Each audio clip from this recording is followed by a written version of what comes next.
ഭ്രമയുഗം എക്കാലത്തെയും മികച്ച master class സിനിമയിൽ തന്നെ ഉറപ്പിച്ചു പറയാവുന്നൊരു സിനിമ. ഈ സിനിമ ഓസ്കാർ വേദിയിൽ നിറഞ്ഞ കയ്യടിയാണ്.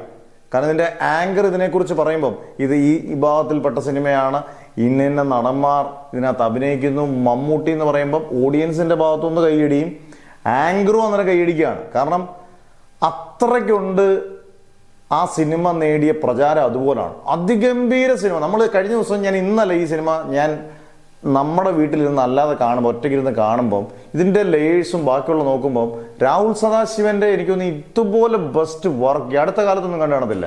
ഓരോ സിനിമയും ഓരോ ദിവസം കഴിയുമ്പോഴാണ് വീണ്ടും വീണ്ടും പ്രശസ്തിയിലേക്ക് വരുന്നത്.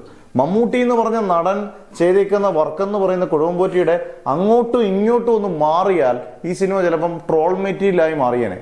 അതിഗംഭീരമായ സൂക്ഷ്മമായ അഭിനയവും അത്രയും സൗണ്ട് മോഡുലേഷനും കൊണ്ട് ഗംഭീരമായിരിക്കുന്നു. അർജുന അശോകനും സിദ്ധാർത്ഥ ഭരതനും എല്ലാം എന്തിനാണ് യക്ഷയായിട്ട് വന്ന പെണ്ണു ഉൾപ്പെടെ മണികണ്ഠൻ ഉൾപ്പെടെയുള്ള എല്ലാവരും കുറച്ച് ക്യാരക്ടേഴ്സ് ഉള്ളെങ്കിലും അതിന്റെ സിനിമാറ്റോഗ്രാഫിയും എഡിറ്റിങ്ങും എല്ലാം അതിഗംഭീരം.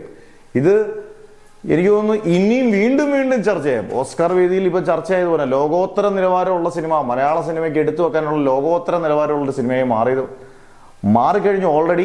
ഇനിയും ചിലപ്പോൾ പല ഇന്റർനാഷണൽ ഫെസ്റ്റിവലുകളിലും ഉറപ്പായിട്ടും ഭ്രമയുഗം കളിക്കുന്നുള്ളതിൽ സംശയം വേണ്ട. എന്തായാലും ഒരു കാര്യം മലയാളികൾക്ക് അഭിമാനപൂർവ്വം പറയാം, മലയാള സിനിമയെ ലോകോത്തര നിലവാരത്തിലെത്തിച്ച ഒരു സിനിമയായി മാറി ഭ്രമയുഗം.